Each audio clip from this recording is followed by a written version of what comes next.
See, right now, I think it's important that, we all know how bad everything is. It's terrible, it's heinous, it's unthinkable.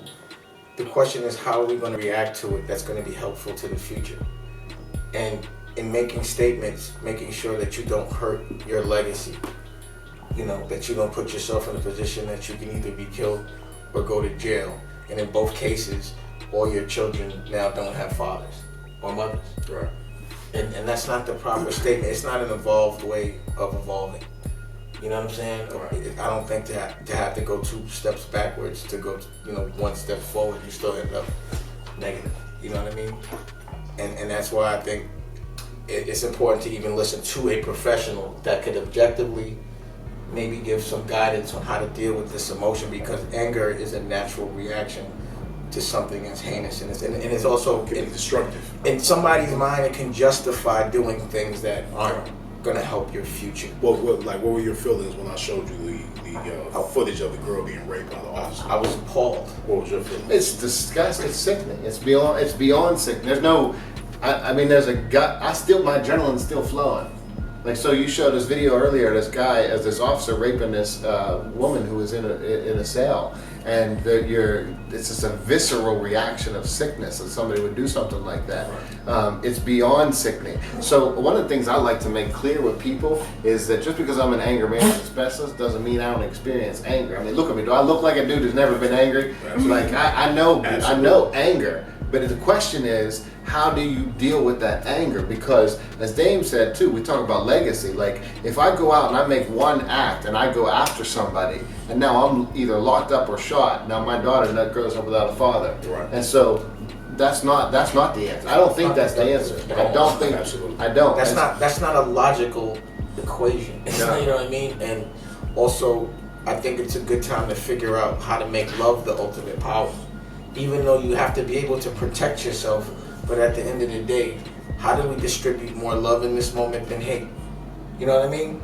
Right. Like, I think anger is a good starting point, but staying angry is not the best. It's figuring out how to fix this, Right. and then making sure people are accountable. Like, at this point in time, it would be good for the police to say that was disgusting. Well, racism. That would make people feel racism. You know what I'm saying? I mean, as we all know, racism is a learned behavior, and it can be unlearned. So that's where psychologists come in, and people in the school system come in and retrain all these people to understand the truth and understand what that color has absolutely nothing to do with if a person is clean, dirty, nice, bad, whatever. Absolutely. It's ridiculous.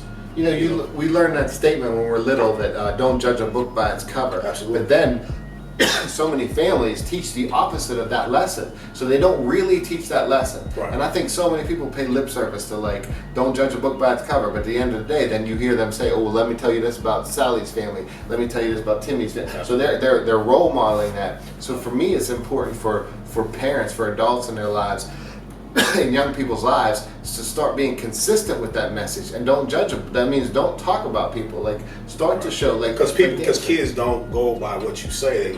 They look at what you do. They pay attention to how you act and what you say. During the bout of anger when someone cuts you off in traffic and you're like, damn nigga, Exactly. And you're saying that, and they're sitting in the back seat looking at you like, oh, okay, so this is the way. That's what's really happening. Absolutely. Exactly. As an anger management specialist, like I said, you think it's not frustrating if somebody cuts me off in traffic, but the difference is, I'm not going to react because I'm not going to allow that person to control me. I'm not going to allow someone else to control me. So if someone else does something, I always say it like a puppet. Like, if I'm in control of a puppet, I say, move over here, move over here. Well, the truth is, if you and I, we're having a regular day, and somebody comes and says some messed up stuff to us, and now we shift how we feel because of what they said, they just made us their puppet. Right. Like, we allowed them to do that. And so part of it is, for us, from a psychologist's perspective, is learning how to not accept the negativity, the bullshit. Like, if somebody hands you a plate of crap, you're not going to be like, take it. You're like, get that out of here. But yet when people hand us negativity, when they hand us hatred, we end up taking it. Right. I said, don't take that. Don't allow yourself to be absorbed by that stuff. Right. Yo, this is Kenyatta with Hip Hop Motivation. First of all, I want to tell everybody out there, thank you for liking, commenting, and subscribing to our YouTube page. And if you haven't liked, comment, or subscribe to our YouTube page. Make sure you do so. Stay in tune. We have a lot more to come. Peace.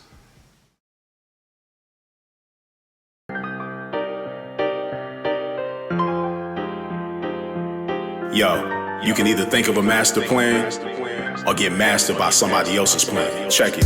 As a barber, one of the most important life lessons I learned is to never do anything without seeing the ending result first. Before I understood the value of seeing results, I used to waste a lot of time sometimes doing double work because I didn't have a vision of where I was going. Then I started taking consultations more serious by not even turning on my clippers until I had a clear understanding of the result my client was planning to see. And in turn, it became easier to achieve the style they wanted to see in half the time.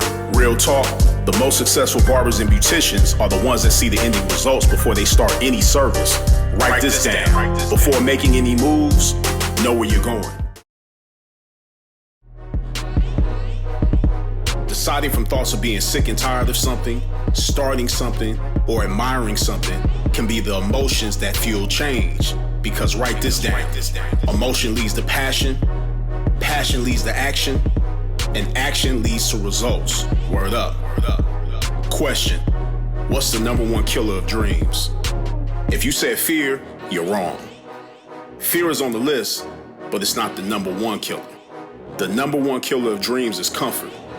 The comfort of a good paying job or in an active relationship can seduce us for many years into the rhythm of accepting things without making any moves to change, further numbing us into a state of zombie-like passiveness. Write this down. Passiveness will cause your dreams to pass you by.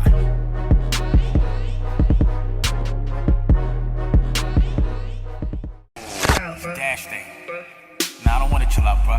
You know what I want to do? Believe in yourself. Build your own personal wealth.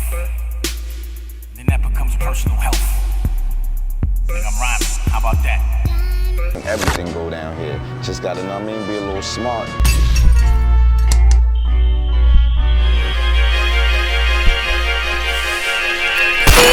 Please don't take away my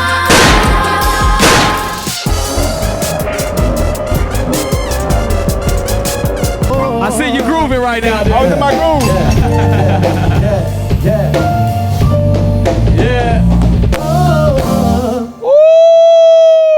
I started daydreaming. I started thinking about something. I'm a musician.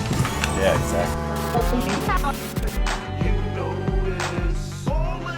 I like to spend all kinds of money. I like the dollar, I like the euro, I like the pound, I like the franc pause, I like the yen.